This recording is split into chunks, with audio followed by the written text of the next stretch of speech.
3 steps to be prepared for anything when teaching through COVID. That sounds like the answer to everyone's questions nowadays. How do I teach through COVID and be flexible for all of my students? To be fair, this is not the answer. This is just the beginning of maybe a Google rabbit hole for you to start thinking along some different lines. When I first started teaching, I jumped on board with my team and quickly found that my teaching style was very different from the rest of my team, and for some reason that ended up being very successful for how COVID struck this last semester for me and being able to smoothly transition into a digital workspace for all. So let's just go ahead and get started. So step 1, make a plan. All good teaching starts with a plan, right?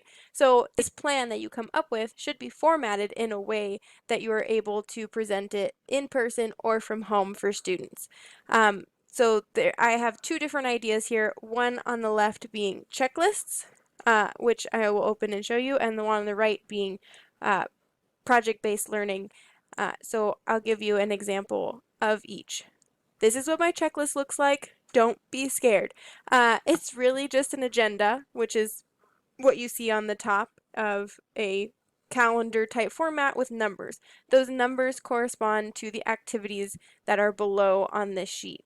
You can format this a ton of different ways. This is what works for me because we have these learning targets, and I like that the learning targets can be tied directly to an evidence of learning or something that the students have to do in order to show their learning, aka all the activities that you plan anyway.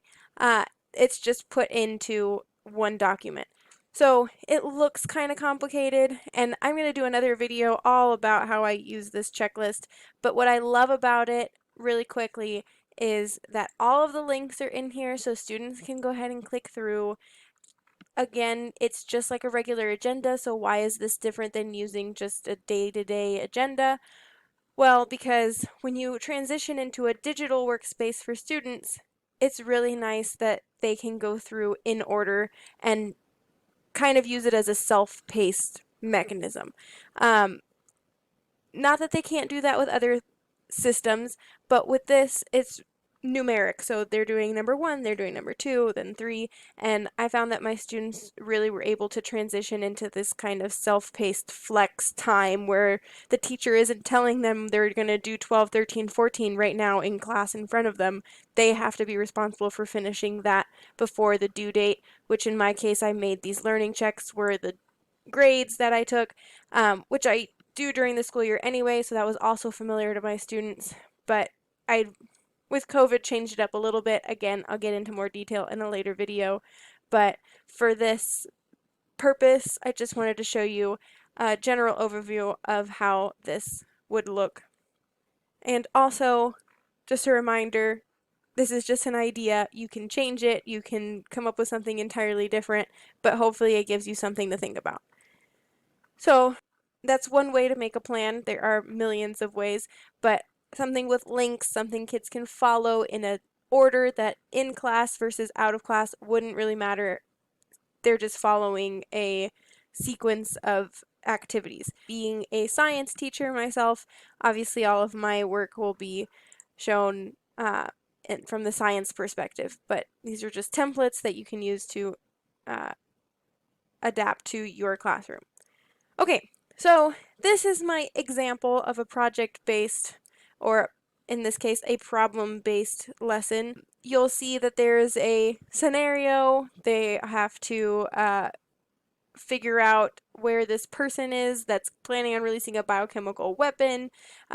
School appropriate, makes people cry uncontrollably. I made it really silly and really ridiculous, but the quote-unquote real life scenario where they have an objective made all the learning really fun. So throughout this website, which they have Google Forms to fill out based on whatever activity they have to do. So this is a link to an ed puzzle, which is not going to open, but I just wanted to show you kind of how it works. And then subsequent pages, there are worksheets built in that they would have to answer questions from the worksheets. So it's like a learning check with the activities all together. I really loved doing these with my classes, and I've seen this done in elementary, middle school, high school, so it really can be adaptable to any lesson at any level, and they're so fun, and the students really enjoyed it.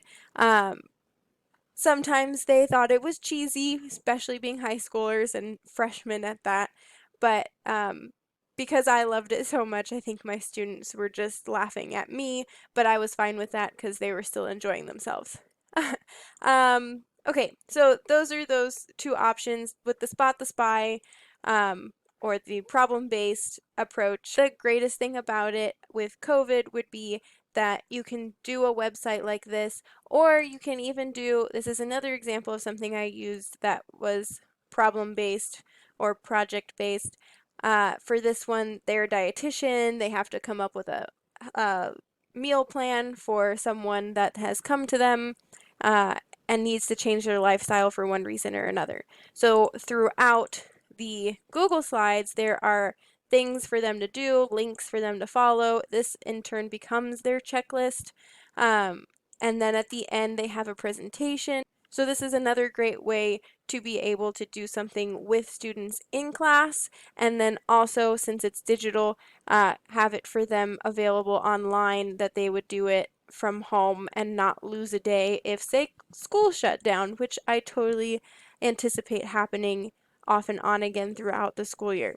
So that's make a plan. Again, you can make a plan however you want. These are just two ideas that I love that I wanted to share, and I will dive deeper in subsequent videos. But something that can be done in school, at home, no matter what, if there's a gap, if there's a work from home day and then a school day, or however your school and district is planning on doing it, something that can be flexible in these crazy times that are definitely coming up. Okay, so step one is done. Moving on to step two. So you have this plan that you've spent forever on and you feel good about. Now, how do you get it to students? So this is a quick step, especially if you're already familiar with, let's say, Google Classroom, being that that's probably the most popular of these options. So you would just post that one thing on Google Classroom, set a due date, and then within the worksheet you could set due dates, or then just follow the agenda that's on the checklist, so you don't have to set up every little piece if it is unfamiliar to you, but obviously you can do that however you see fit. The other one that is maybe a little less common is Canvas. It is free. I love it because the way I do my learning checks is I average them all together, and Canvas will do that for me, and it has so many options for quizzes to set time limits, to set passwords, and shuffle answers, and all these things that Google Forms does if you wanted to use Google Forms, but Canvas I just think takes it above and beyond, and I really have enjoyed using that system. And so if you post everything in Canvas, then it's a one-stop shop for kids. I actually personally use that for just my learning checks, and Google Site for my checklists and plans and things, because it allowed parents to access it, which Canvas, you could set up parents, but it's a little extra step than Google Classroom. So for me, it was easy to just do the public Google site, post my plans, and then for learning checks, have students log in and take those. And that worked pretty well for me. It is two different places that they have to be familiar with. So for COVID, I would definitely try to condense that into just one place where students can access all of your things, but choose something that is easy for you. I cannot emphasize that enough. Make it easy to access for students? Yes, that's probably priority one. But making it easy for you is also important because you're going to have to access it from wherever you are and be comfortable with the platform. So play with them, see what works best for you, and choose a way to get it out to students. So this brings us to step three, creating assessments. Now, I know that a lot of you have strong feelings about assessments, but these are really just questions that I have and possible solutions to how to tackle assessing students equally come fall. Because in our district, we're going to either have students 100% learning from home, or 100% learning from in the classroom. They're not giving them any options to switch or do a hybrid. So given the expectation that the tests will be exactly the same whether they're online or in person, leads me to a lack of test security and inconsistent methods.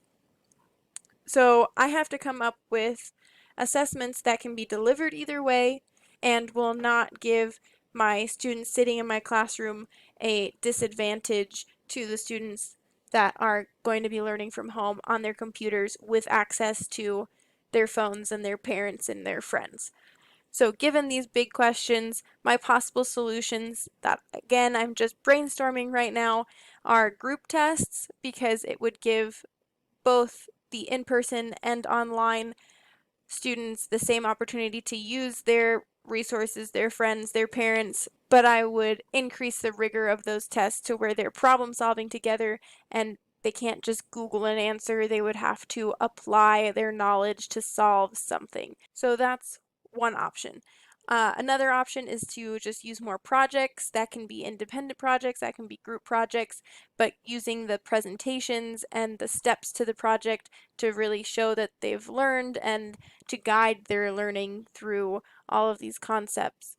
And then the last thing is to increase daily work value. Because I'm doing those learning checks, those can be my independent assessments that I can check in with students, and hopefully because they're daily work, students will feel less pressure to use other resources and can really show their learning independently. And then the big items like the tests and the projects would be more equal in value to daily work rather than the way we do it right now, which is major grades being a larger percentage than the daily work category. So all of these, again, just possible ideas of how to tackle it, and none of them are firm yet. There's obviously still a lot of thought to be put into this and things to be developed from this, but this is where I'm at. It's my starting point, so hopefully it gets you started too. So we move on to our conclusion. Can you tell that I'm a science teacher? So in conclusion, I could have talked about all of these things for hours, and I'm sure a lot of you could have too. So I know that I left gaps. I know that there are things that you wish I talked about more, or maybe there are things you wish I talked about less still.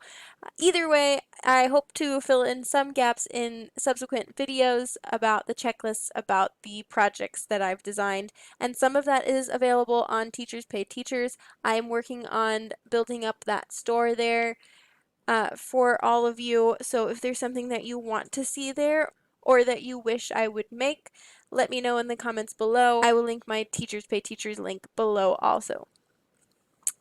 But it will be a mess. No matter what, this school year is going to be a mess. I, for one, already know that teaching biology will come second to managing emotions, managing the masks, making sure the kids are keeping the masks on. Especially in high school, I know all of my freshmen are going to be pulling off their masks every 5 seconds trying to unlock their phones with their faces. So I know that it's going to be a battle. I can't imagine elementary school teachers. I feel for all of you with this mask situation. But yes, I know it'll be a mess. And I know that these steps will not fix everything, but hopefully it gets some content taught, even though it will be a second priority to most students and all of you. But we can do this because we have to do this because there's no option for us. Teachers are the most resilient people that exist because there is no option to fail or to not do it. These kids depend on us, and so I know we're going to do it. It's just not going to be as pretty as we hope. So please share your thoughts with me, share your resources. I want to see them all. I know others do too, especially if something has already worked for you from last semester. We definitely want you to post all of it so we can try to make this year as successful as possible. Most importantly, everyone stay healthy and stay positive. It's going to be hard, but it's going to get done. And good luck to everyone. I would love to hear from you all to see how it goes.